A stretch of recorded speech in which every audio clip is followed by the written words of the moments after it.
content creators are some of the most famous, influential, and popular people in our culture. So why don't they get the same amount of respect as other creatives? You becoming Insta famous has really gone to your head. Our image of the stereotypical content creator is someone who has almost fluked their way to success. They've become famous by playing video games, unboxing their mail, or just filming the mundanity of their lives. And many of them seem to experience overnight success. I gained like 200,000 followers over a course of a week, okay? Leading us to believe that what they do doesn't take much effort. It's also harder to see famous content creators as doing anything special given how much content creation is a part of all of our daily lives. Most of us have our own social media accounts that we contribute content to every day. In comparison, artists, actors, filmmakers, and writers all occupy a rarefied place in our culture, since we see their work as something we couldn't do easily. But is our stereotype of the content creator even accurate anymore? Maybe not to you or your cynical friends whose only ambition is to go viral. The fact that only a small percentage of the millions of TikTok accounts and YouTube channels are able to turn what they do into a sustainable business, having started out with nothing, shows how difficult it actually is. Here's our take on why the content creator hasn't been respected the way other creatives are in our culture, and why it's time to change that narrative. The lack of respect afforded to the content creator comes down to the divide between art and commerce. While artists are often seen as dedicated creatives who do it for love, content creators are more inextricably linked with money. Those influencers at your lunch didn't care about your brand. They're driven by self-promotion and swag bags. Adobe designer Koi Vin writes, "Content is inherently transactional. Its goal is to drive towards some kind of conversion, some kind of exchange of value." And buoying this is the fact that we see content creators and influencers whose main function seem to be to sell stuff to their audience as one and the same. I didn't buy any of this stuff. It's all influencer swag. But there's a sort of cognitive dissonance afforded to the fact that actors, musicians, and more traditional artists are also selling things all the time. Buying tickets to a movie or a concert feels very different than supporting a creator's brand deal or having to sit through ads to watch online content. Both are creatives that need money from fans to survive, but one seems more rightfully earned. This binary was brought into sharp focus during the pandemic. During lockdown, many content creators were criticized for continuing to travel across the world to make content. Meanwhile, in a recent interview promoting the band She's of Inisherin, Colin Farrell and Brendan Gleeson revealed that they were considered essential workers. That wouldn't be a sin now, would it, Father? One could argue that their continuing to work was for the same reason as content creators, that people needed the entertainment that they were providing. But it's one thing to work on a regulated set with a lean crew, and entirely another to flaunt partying or going to large public gatherings. So maybe the problem with content creators is that the lines they operate within feel a lot more blurry. Content creators often project an image of authenticity, but this is undercut by an idea that they're driven purely by numbers and reach. Stop! I'm not losing my sponsors again. This should be going viral by now. I just got 7. In We Are Lady Parts, the content creators arena, in an effort to help build the band's profile, twists what they are into something else. And she succeeds, but much to the band's dismay, by focusing on sensationalism rather than authenticity. I have 1.2 million followers because I understand how to engage with an audience. Another problem comes down to what content actually is. By literal definition, content is the principal substance, such as written matter, illustrations, or music, offered by a website. But with a definition so broad and vague, and the fact that content has become such a buzzword, it simultaneously means everything and nothing. But look, I made you some content. And this idea of nothing content is backed up by the fact that creators often churn out posts on a daily, sometimes hourly basis, seemingly without the need for any quality control. Artists, on the other hand, could traditionally go years without releasing new material, with the time in between generating excitement and anticipation. And while we expect artists to experiment, try new things, and have a semblance of creative freedom, it often feels like content creators get siloed into one kind of content. Whether it's mukbangs, ASMR, or fashion hauls, as a medium it feels creatively limiting. When you hone in on that and start to only create what you think the followers want, you think no one wants the real you. And if you don't keep them happy, they will come with the pitchforks. But the content industry is young and still growing, and many of these assumptions we have about it are being challenged. If we take a step back and look at the content industry objectively, we might have a different view. People may not respect content creators, but they cannot deny their success. The creator economy is worth more than $100 billion. And while other businesses struggled during COVID, most content creators were able to plow ahead and keep their business afloat, growing their audiences as people were forced inside. And hopefully with this video today, I get to distract you a little bit and make you think of something else.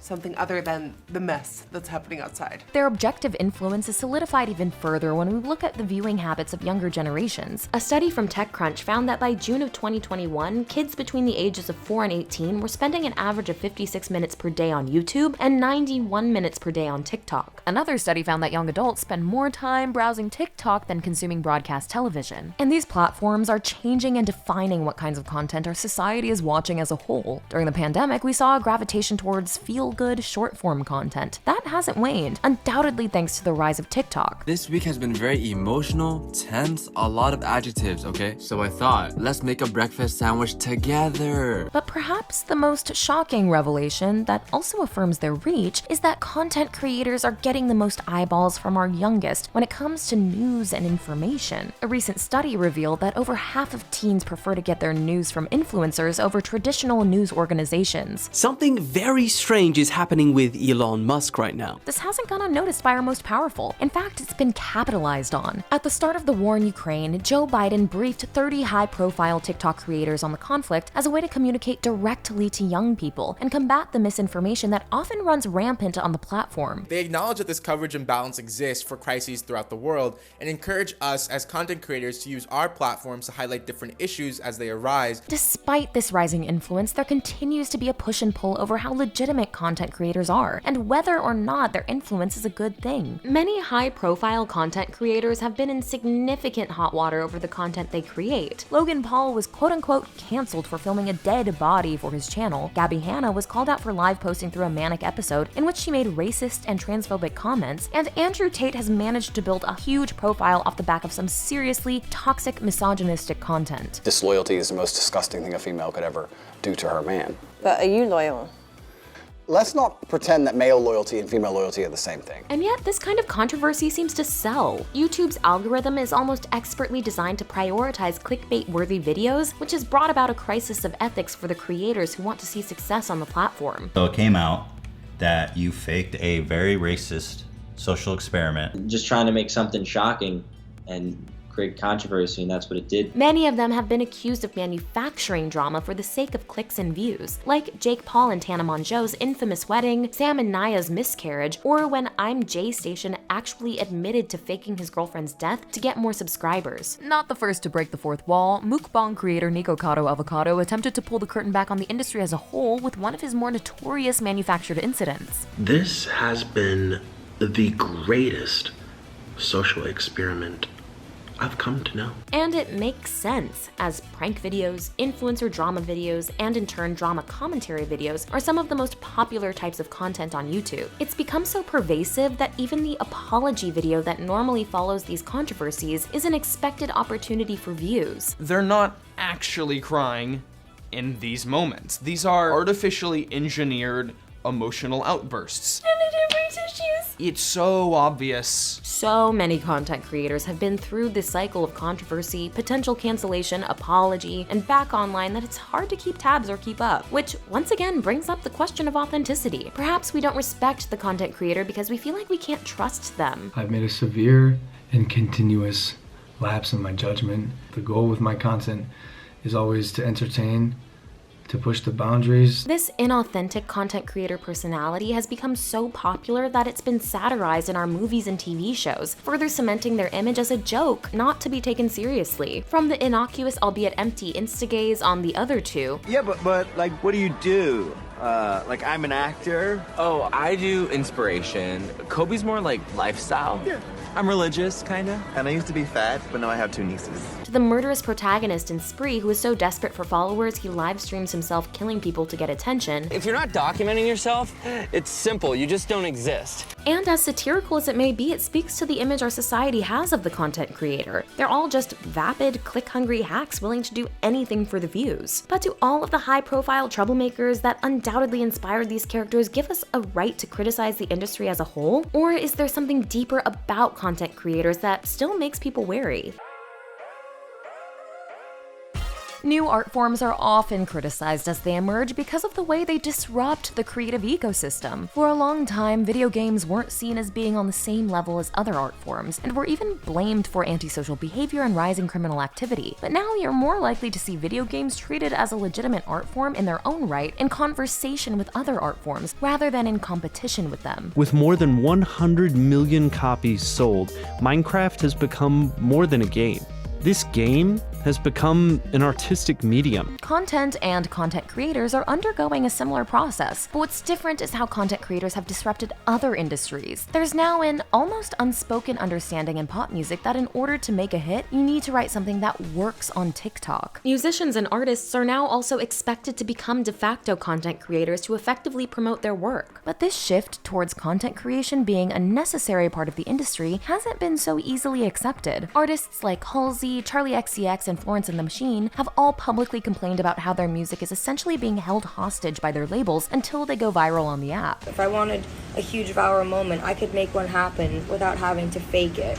It's just the fact that I'm being told that I have to do it this way. And it's not just established artists becoming content creators. Social media platforms are also breaking new artists. Scottish songwriter Katie Gregson MacLeod was tapped up by 3 record labels after posting a 45-second clip of her song Complex on TikTok. And of course, Lil Nas X's meteoric rise came after he turned Old Town Road into a meme. The very night I released Old Town Road on Twitter, the song was already like moving. Someone like Lil Nas X is a great example of how the business of content creation has also helped amplify the voices of underrepresented communities. Black creators and creators of color, who may have been overlooked by Hollywood or the music industry in the past, are now able to build a platform for themselves online and get noticed. Black creators, as you know, are the heart of the platform and in fact the internet. I love how we drive culture in such imaginative ways. And these days it's unlikely anyone would call Issa Rae a content creator, but the truth is that she started her career by writing, producing, and acting in a low-budget series on YouTube, and turned it into the now famous HBO series Insecure. We very much had to build from the ground up, and I credit,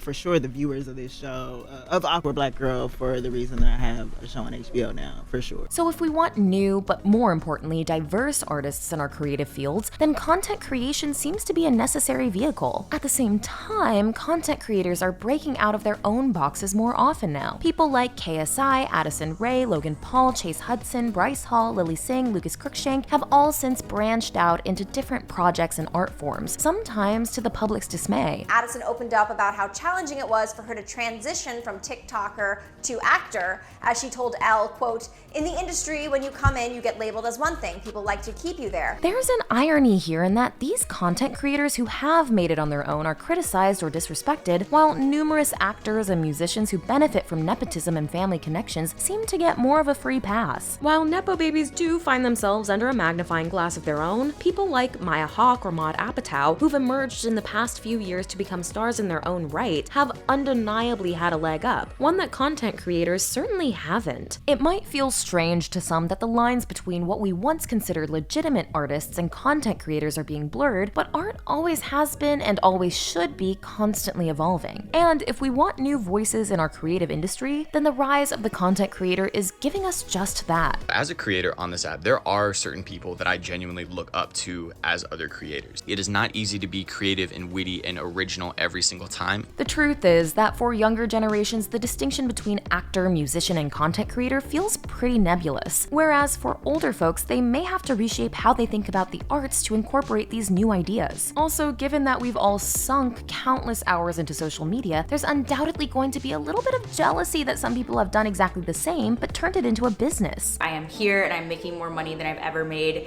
in my entire life, again, just by being me. There are still flaws in content creation that need to be ironed out. Creators shouldn't be expected to churn out endless content, risking burnout, overexposure, and the lack of quality. But at the same time, it's clear that these new mediums are encouraging experimentation and wild creativity, and allowing new voices to emerge. Well, today we're talking, actually talking, listening and observing a new language of creativity.